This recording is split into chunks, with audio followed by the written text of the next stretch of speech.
Travis looks like a movie star. Coach, like you're on a poster for.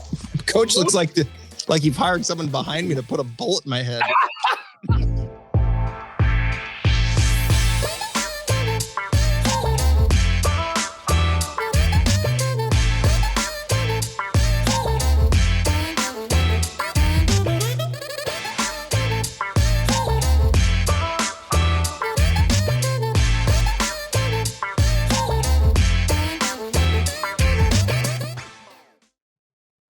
We are officially into the home stretch of the season on the PGA Tour, and we are back for welcome to the latest episode of Cash Out with the Coaches. I am the coach. He is Travis Fulton, and we do it every single week. Coming off, Trav, a really good week for us as far as picks are concerned at the Olympics, and Xander Schauffele brings home the gold. Hello.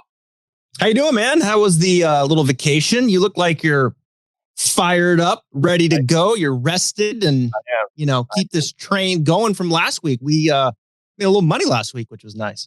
We did. We hit our matchups. We hit some top 20s. We just really had a good week. But we are back and locked and loaded on this week. But with all due respect to the Barracuda Championship, this is one of those rare weeks where you've got you've got a World Golf Championship in Memphis. Then you've got another smaller event out west. We're just going to focus on the WGC this week. But Trav, we've only got, count them, 2 weeks before the FedEx Cup playoffs begin. So players have to make a move this week and have to make a move next week at the Wyndham. Top 125 get into the playoffs. So with the Olympics in the rearview mirror, what do you think the mindset is of players at both events, I guess, going into the final 2 weeks of the season? Well, if you're on the outside looking in, hopefully you can play the Barracuda and then you can play next week at the Wyndham. I think as far as your big name players, guys that we're going to be talking about here today, this will be the last time we see them until the playoffs. Most won't partake in the Wyndham Championship. So, it's time to play some great golf. There's a lot at stake here. For some, it's getting inside that top 125 and securing your card. For others, it's seeing how far you can go in the playoffs. Of course, we know there's a lot of added money there. And then, for your top players, I think winning the season-long race means something. I think it's growing with prestige. And I think if you ask the players, I want to be there in Atlanta and I want to win all that moolah and I want to be the player of the year and I want to be all these things that go with Eastlake. So there's a lot going on. It's the stretch run. I feel good. I feel great about my picks this week as I did last week, focusing in on what is now the WGC at the St. Jude, and a great golf course. I got to tell you, Coach, this is one of the more underrated golf courses on the PGA Tour, TPC Southwind. I'm a big fan. There are a lot of different reasons why players position their schedule the way that they did, but this is the week that we've been focused on for several months because guys like DJ, Koepka, Cantlay, all these guys said, hey, you know what?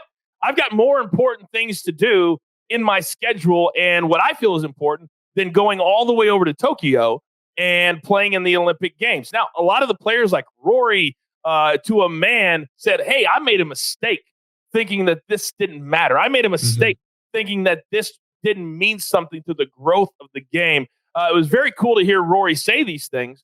But the players who decided not to go, who did qualify, now we're going to see if the rest, if the lack of time change, if that's going to affect. And I'm going to be keeping my eye on this week a lot, Trav, on the players that played in Tokyo and the players that didn't, because I think that's going to go a long way in 4 years to figure out what players will do then in the next Olympic Games. But there was a lot of controversy. It's past us now, and we'll see if it pays off for these top players like a DJ in a win this week. And also, as you said, ultimately, that $15 million prize at the end of the rainbow that is very, very nice that DJ took home just a year ago. Yeah, you got 19 players that played in Tokyo now making the trip over here. Field of 66, which is less than it was last year. You got 48 of the top 50. No Rahm, no Bezuidenhout. It was kind of on brand for Rory, right? Yeah, it didn't maybe have full focus going over, but like, oh yeah, okay, this is kind of cool. Now you got my interest, right? It's like, come on, Rory, give us your full focus, will you? All the time. I know. Love the transparency of that. But yeah, I mean, look, Olympic golf, I think to the States, I don't think it means as much as it does to a lot of the other countries. We've been wired of the 4 major championships. We've been wired the 5th major. We've been wired now 3 WGCs. We are getting wired on the race, season-long race, the FedEx Cup. We've been wired of the Ryder Cup and some for the President's Cup. There's just a lot of meaningful golf. And, now here we are in our second go in Olympics. And, a lot are like, it should mean the same. It just doesn't. I mean, it just doesn't. And DJ's shown that. Brooks has shown that. Guys just opt out to go play.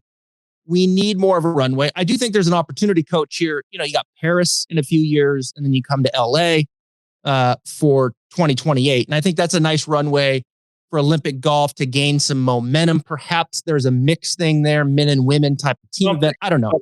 Something that's got to maybe get it to stand out a little bit and have a little more of an impact. Okay. I think because players are so fine-tuned to all the points you just made that they want to be able to play for something. By the time you get to Sunday and you're only playing for 3 medals, those 3 medals mean a lot.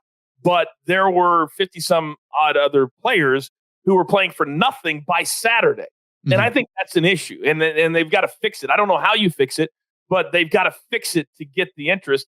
And I don't hear anybody, with all due respect to the women this week, even talking about the women. And they have a full tournament this week over there. Yeah. And so it's interesting to say the least. But certainly there's a lot of focus since the WGC changed this event. It was always at a difficult time in the schedule.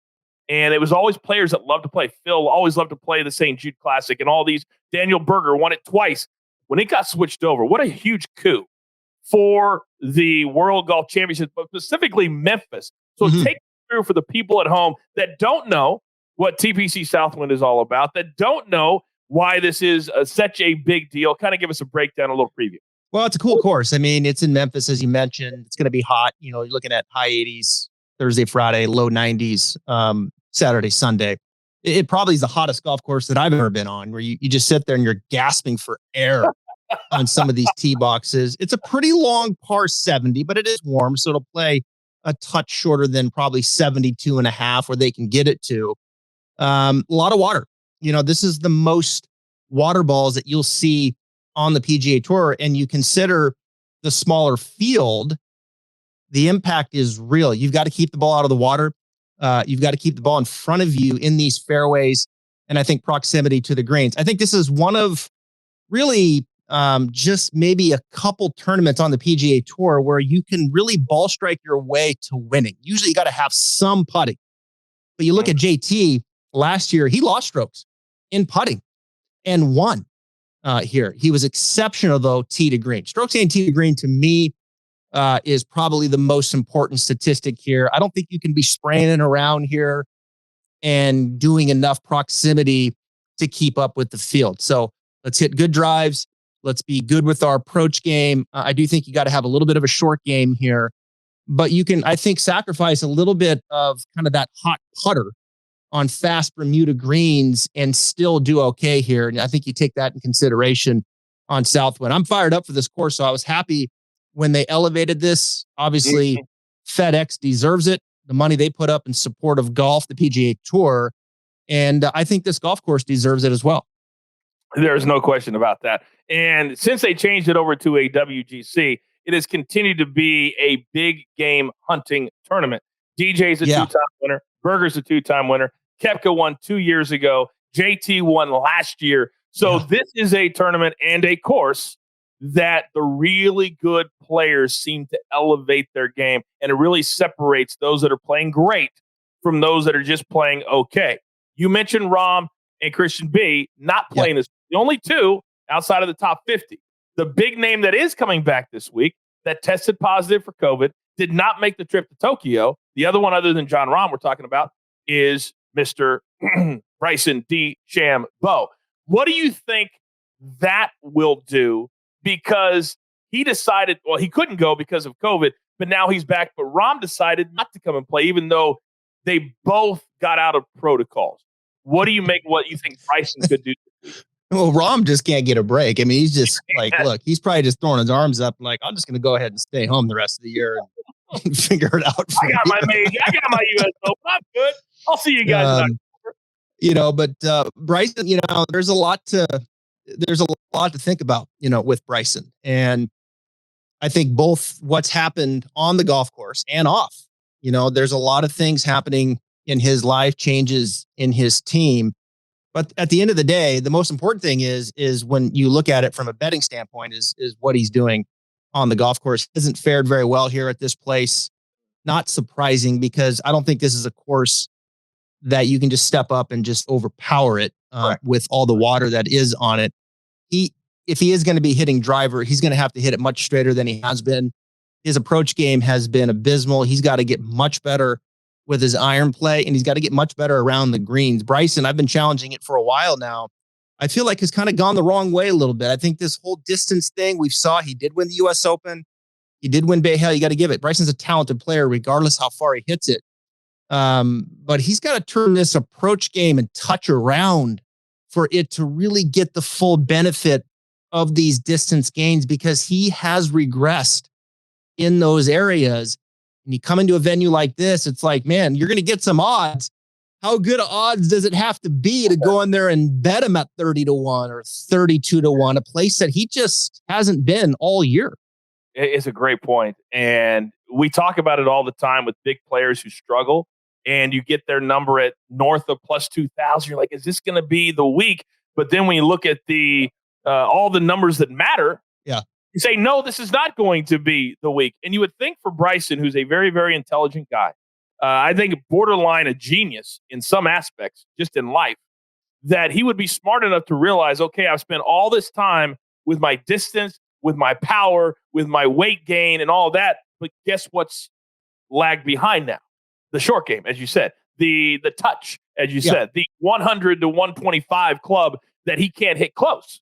And that's what struggled. So as you're evolving for any player, but especially Bryson, think about that and say, listen, I've got to position myself a little bit better for the courses that I'm going to be playing. And you've got to change your game to the courses. You have to. You have to. Just trying to overpower them, as you said. And I think the tree placement on TPC Southwind is also very underrated. There are trees out there. Oh, yeah. And when you get stuck behind them, there's nothing you can do. And a lot of the holes go like this, and they're dog legs, and there's nothing that's just kind of straight ahead of you. And like you said, you got to keep the ball in front of you. And it's so important. We have so many different hazards to try to avoid this particular week. We have seen Bryson play small ball. I mean, he played good at TPC Sawgrass, which the second, I think, course on tour as far as water balls next to Southwind.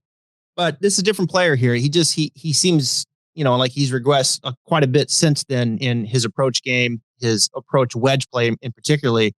And I just think a lot of it's just focus and practice. So maybe he has put the time in and he's going to come out and show us some of that stuff. And if he does, his putter's been good. His putter has saved him really to this point. So it'll be interesting to see. I don't like him this week. I'm going to pass.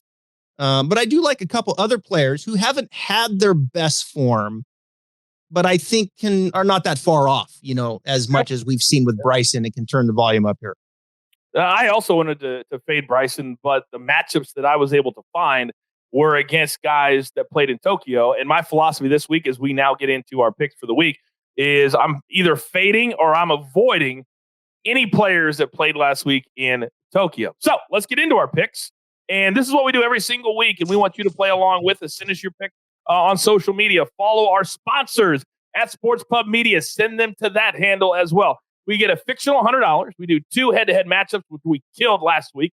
A top 20 pick, a tournament winner, and then a wild card play, which could be anything on the board. So, Mr. Travis Fulton, give me your first head-to-head matchup that you like this week.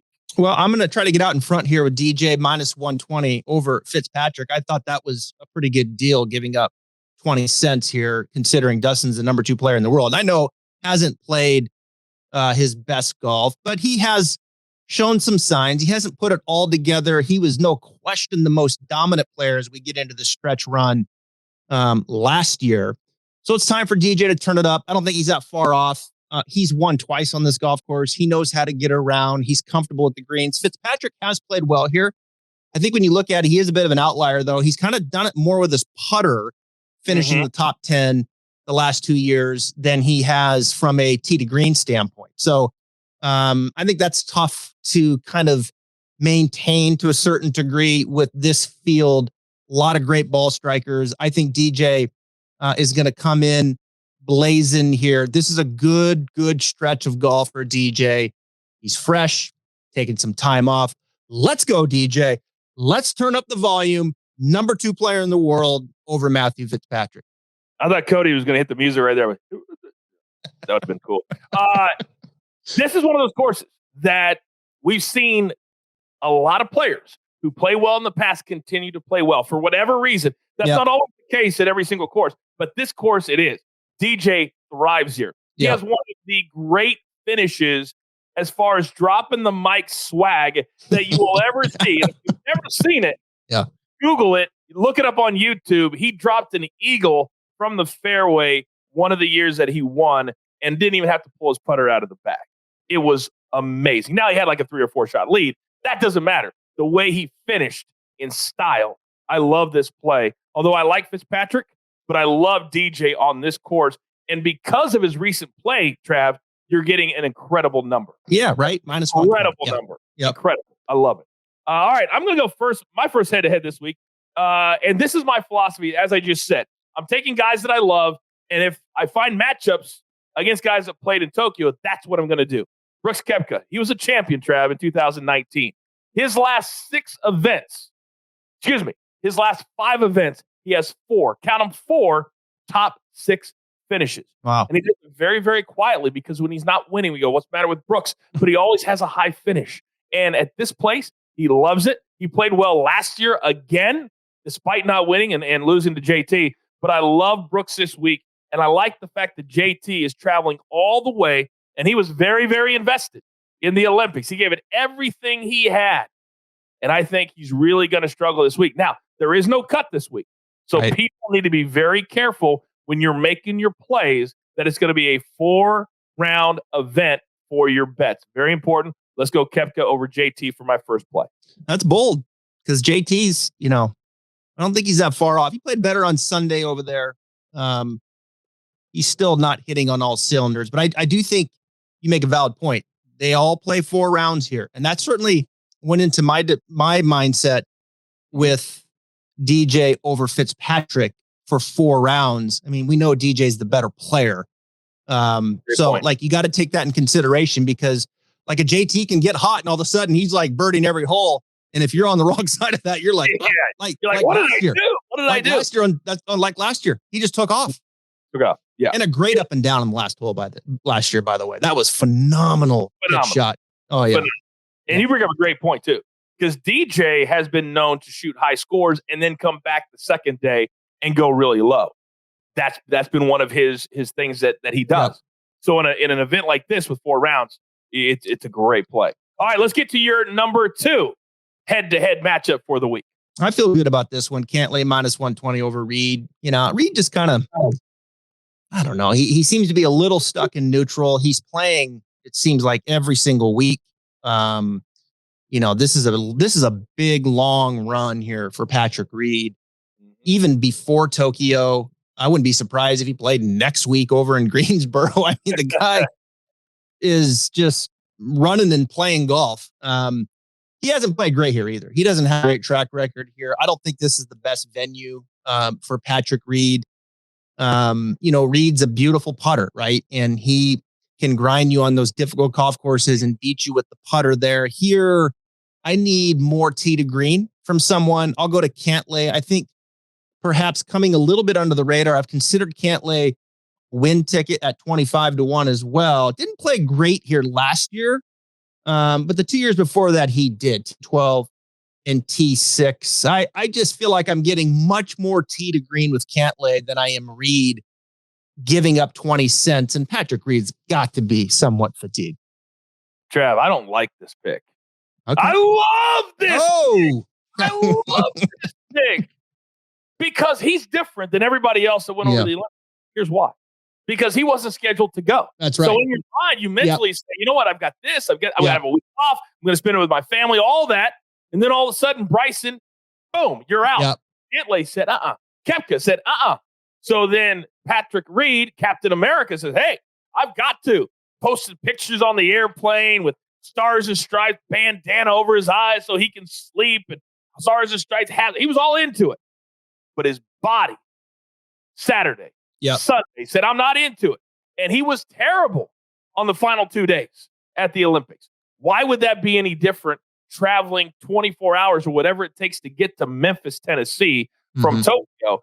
And it's 2 flights. You're not taking, a private little jet. That's not how you go. You can't go that way. So the travel's brutal, and I love this pick. CANTLAY is fresh. And again, you're only laying 20 cents. I know. Only laying 20 cents. Love this play. All right, my second play this week looks something like this. Louis over Victor Hovland. Now, plays right into my philosophy for the week. Hovland played in the Olympic Games, played pretty well, didn't play great, but played pretty well. Louis shocked me 2 weeks ago because he, again, threw away another major at the Open, had it won. Why did that shock you? No, let me explain. Oh. He shocked me by then going to the 3M Open and competing for the win after the way that the Open went. So that told me that he's mentally very, very strong and that his game travels right now despite the major disappointment at the Open Championship. So I think he's going to come into this event with a week off, able to mentally recover. And I think his game right now is really, really good. And all he has to do is beat Victor Hovland. And although he's a top 10 machine normally, that F word again, fatigue by Saturday and Sunday will come into play. And I think that's where we stretch out our leads in these head-to-head matchups. Yeah, Hovland had a weird debut at this tournament last year, T59, finished close to last. Kind of hit the ball in the water, struggled a little bit. I mean, Louis arguably is right now. He's one of the best players in the world. He can't win, but he is one of the best players in the world. He does enough ball striking, and he is certainly, no question, one of the best putters in the entire world. There'd be nothing more than I would like to see than Louis win a tournament in the month of August. I would. It'd be phenomenal. Nice. He's a what I call a cash stacker, just like Tony Finau. Yeah. Even though they don't show it, it's got to start bothering them at some point because the money. Finau's got one more win than Louis though on the PGA Tour, and that's crazy. That is crazy that stat exists. It is. It really does, but it's true. Okay, let's get into our top 20 play of the week. Who do you like? I think this is kind of a sneaky one. It's tough to get some odds here, right? With all these big names up top, we know the big names show up here and win and compete. But I'll go Lowry, top 20. Plus number kind of intrigued me there at 100. I thought he played pretty good last week. He did. Thought he's been playing nicely, really, over the better part of the last 4 to 6 weeks. I think he's been kind of sneaky on this course. He's gotten around very, very well. I think if you ask Shane Lowry what he thinks of TPC Southwind, I think he would say he loves it. I think it fits his game nicely. He was T6 last year, playing good golf. Shane Lowry, let's just get yourself another top 20 plus money. Sign me up. Anytime you have a course that you have to move the ball in different ways, you go to the ball strikers and you go to the guys that can change the trajectory and play different ways. And that's who he is. That's who he is. And he has played great. I do think that I wish that he could get in better shape. I think sometimes that's an issue with him. I really, really do. And when you're playing in weather this hot, that's gonna be this weekend. It scares me that will just wipe him out. It really, really does. But we'll see. It's a solid pick. But I think with the travel and the heat, that could really affect him come Saturday or Sunday. We'll see. We'll see. My top 20 is another player who did not go last week. And I'm going to go Tony Finau, baby. Plus 125. You don't have to say it because I'll say it. My boy, Tony Finau. Now, we have made it a rule on this show. We cannot pick Tony Finau to win. Can't do it. And we're not allowed to do it. But top 20, he's a machine. And he's playing pretty good golf. He's had a couple of bad tournaments in the last a couple of months. But anytime I'm looking at just a field of 60 and I'm going to get plus money and he's only got to beat 40 other dudes or whatever it is, it's not very many.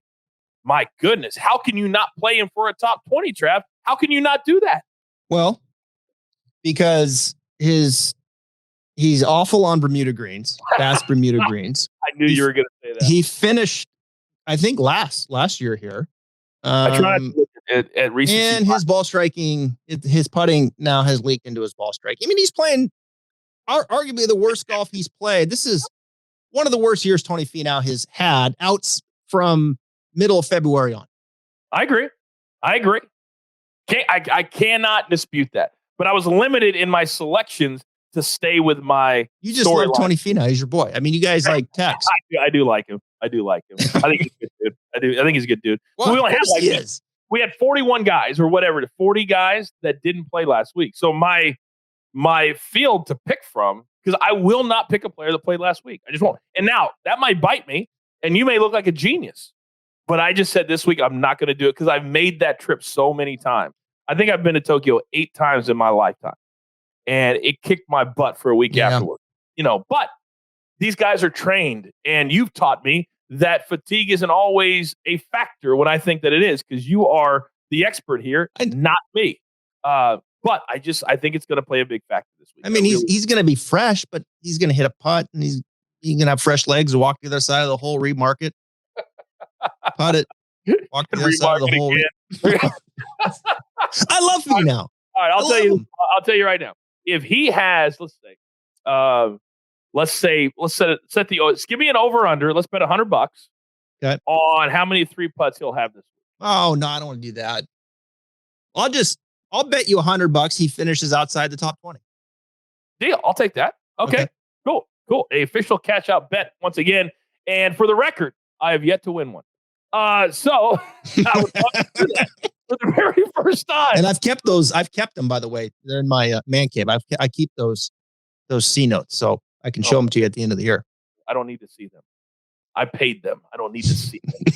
All right, let's move on to our winning ticket of the week.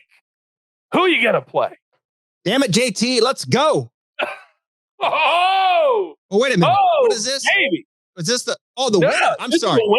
We're going winner, not wild card. You were calling an audible for a second. I'm going back to my boy, Dustin Johnson. I got to get some odds here, right? And you can't come too far off your big name players here. I mean, you just can't.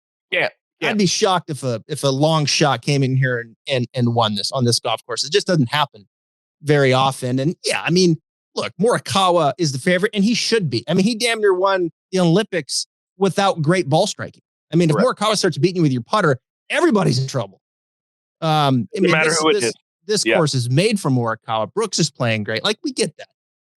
So you kind of work it down. It's like, all right, second ranked player in the world, Dustin Johnson, a place he's won twice at, hasn't been great, but you can see the pieces.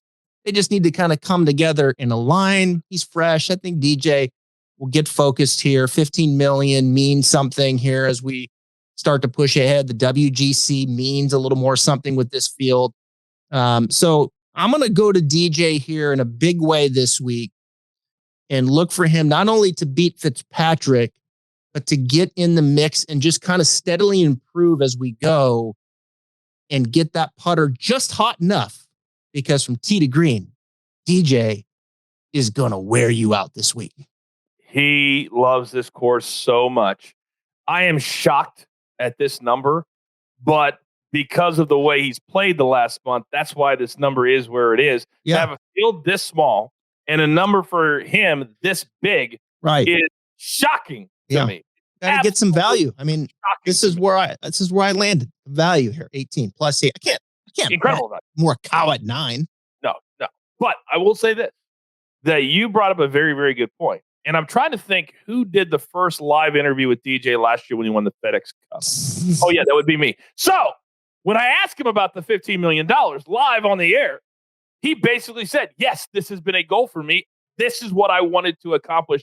$15 million. Right. Very funny, quick story.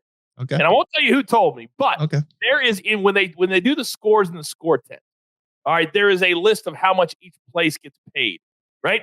And so every time DJ would go in when he started dating Paulina, because we know she's not inexpensive to have around. She said that in many interviews, just like her mom with Wayne Gretzky back in the day. I'll be a great on your arm, but I'm also going to spend some cash too. And he would always look before he signed his card to see how much money he was going to win. Tiger didn't even know that thing existed in the scoring tent. That's how different their mindset was on prize money, which I thought was very, very interesting. Yeah, it is interesting. So DJ, yes, we're getting to that time, and we saw what he did last year when he just dominated for a month. And I could see him doing that again. It wouldn't be out of the realm of possibility because he wasn't that hot last year coming into his hot streak. And then he just turned it on like that. So this is a very, very good pick. And I can absolutely see it happening. And I can't believe the number that we are getting. I will absolutely, Travis, be putting some money on DJ before Thursday morning. My pick this week, I'm going to go with a guy who's also won here twice, just like DJ. And I'm going to go with another guy who is very, very fresh, Daniel Berger. And I'm getting him north of plus 2,000. I'm getting him plus 2,200 in this week. He loves this course. Last year played good again on this course. And just for some reason, every time he comes to Memphis, and let's be honest, some of the years that he won didn't have the greatest fields, but then when they did, he still played great. So I'm willing to put my money on somebody who has a great history here, just like you just did with DJ. Lock in Berger, a little sprinkle, and I'm going to be sprinkling on both yours and on mine. Be a big win for Berger here, right? To clip one here at the WGC. Won earlier this year out west in California. So, yeah, I mean, gosh, how can you argue against the track record of Berger? I think when you look at the last 50, 60 rounds on Southwind, you basically got Johnson, Koepka, and Berger as your top three. I mean, watch out for Spieth too. I mean, Spieth is I almost did that. Yeah. Spieth is a little under the radar, it feels like, again this week. And man, he's playing great golf, and his tee to green game has been pretty darn good. No question. And you're getting him north of plus 1,500 too, depending on the you use. You get 16, 17, and or 18. So he's good value for Jordan Spieth as well. All right. All right. Who is your wild card? It can be anything on the board. Well, I tend to jump off players sometimes, where it's like, okay, sometimes I'll get out ahead of the curve and I'm a week early. That's what I felt like with JT last week. Stay with them, right? I felt like JT kind of was close. A lot of good shots. Putter still held him back early. Thought he played a nice round on Sunday. Let's go top 10. He won this thing last year, 12th the year before, the 2 years that it's been there. He won the WGC in 18 the last year, was at Firestone as well. So, he's a WGC guy. Like, he likes this. He gets this tee to green. We know JT can go. I don't worry about that. It's that damn flat stick. Like, come on. Make it up a little bit. Let's make a little bit. You got to make a little bit of something. I know he won this losing strokes with his putter last year, but JT is a better putter than what we've been seeing as of late. So I do think he did kind of hit the bottom. He's working his way out of it. Look, these guys come back to these courses they've won at. Some good mojo starts to happen. I only need a top 10 plus 150. I'm going to stay with JT another week. The picture that I would, if you had Justin Thomas in your media guide, and you said, what would be the look on his face to represent what his last 2 months has been like on the PGA Tour? It would probably be something like this. Because that's what he does every single time that he misses a putt, which has been a lot. And it doesn't matter how close it is. He's missing everything. And so as you always teach us here on the show, that can start to bleed into to your ball striking, because you want it close, and it definitely has. So but you can't argue with, if he turns it on, the top 10's easy. Top 5 probably, even if he gets it right. So I like this pick plus. Okay. All right. Plus 150. Mine, I'm going to go with the odds nearly similar to that. I'm going to go Harris. Good. I had to just pick somebody that has been hot lately, that just quietly goes about his business. He's not dominant. He had that great win at the Travelers a few weeks ago in that incredible playoff. I just think he's got a lot of confidence right now. I think he's moving in the right direction. He had that 4 or 5 month lull. That lull is over. And I think Harris English at this number, and again, let's remember, he only has to beat 40-some dudes. That's it. That's it. It's so much easier than beating 130-some dudes. So you give me plus money, Harris English, lock it in. Yeah, Harris hadn't played this tournament either in, I think, 4 years. So, for him to get back into that upper echelon of players with his good play, he won this event. No, he didn't win WGC. He won the St. Jude, I think back in 2013 on this golf course. So, yeah, I think Harris showed a lot of, he won, third at the US Open, first at the Travelers. I think he showed a lot of guts at the Open coming back after a tough first round. Yeah, I like it. I think Harris English is a bit of a sleeper here. Didn't get a lot of respect in like fantasy and usually never does in win tickets either. I think wouldn't be surprised if Harris just keeps it going and perhaps wins again on this golf course and maybe his third time for the year. Harris English. Wow. I wouldn't put it past him. I'll probably sprinkle a little on him to win. Cool. There's a lot of players. If you ask, ask a person that's a golf fan, name the list of guys that have won multiple times on the PGA Tour. I guarantee you nobody could pick the guys because it's such a random. It's crazy. Yeah, the guys that have been able to punch the ticket twice in this particular season, and it's not the big names, so to speak. Bryson's in there, but that's kind of it. Great field. I may on social media put out a couple of picks on the Barracuda if I see something. But with all apologies to the Barracuda, Travis, your final thoughts heading into this week with 2 weeks left on the PGA Tour. Well, it was a no-cut event last week with no pay, and it's a no-cut event this week with pay. You just got to hit, a couple shots. So, look, I love the golf course I mentioned. I think this is a great tournament with St. Jude. And anytime you can get the best players together playing, I mean, this is what we've been trained right on. And the WGCs have delivered that big time tournament. I know there's only 66 players, but as I said last week, I felt great about the picks that we had in the Olympics. I feel great about the picks again this week. So we're kind of turning it back up here a little bit. Perhaps another winning ticket is near as we head to the final stretch, the playoffs coming up soon. August, best players in the world playing together. Love it.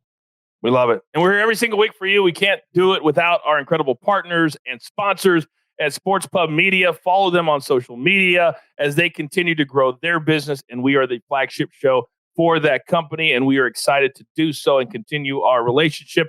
Follow Trav on social media for anything golf instruction and golf betting. And follow me on social media. I may give out golf picks throughout the week as well. Hey, real quick, sir. Coach. Yeah. Go to sportspub.com. Brand new website. Very, very cool. Sports Pub starting to go to the next level here.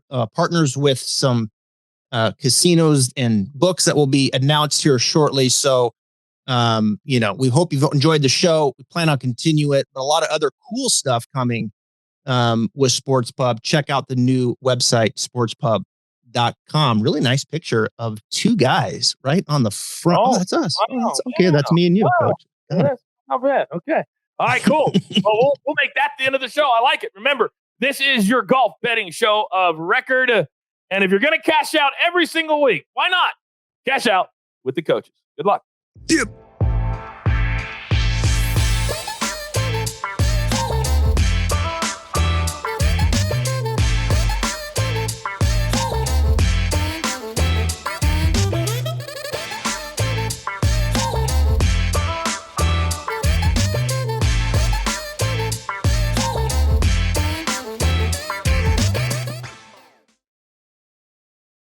Hey guys, what's good? This is the coach. You may know me from PGA Tour Live, the Golf Channel, or even ESPN. I wanted to interrupt this YouTube video real quick to tell you how to get the best and most entertaining golf betting content every single week, and it's all for free. It's called Cash Out with the Coaches. I've teamed up with legendary golf instructor Travis Fulton, and he's also a PGA Tour insider, to bring you the unscripted, unfiltered PGA Tour betting talk and analysis. All you have to do is subscribe to Sports Pub's new channel, and you'll get access to our Cash Out with the Coaches show before every single PGA Tour event. You can also play along with the coaches, too. We don't hold anything back on this free show, and all you have to do is subscribe to Sports Pub's channel with the button on the video, and you'll have access to every single show. Trust me, you don't want to miss it. Can't wait to see you on the channel.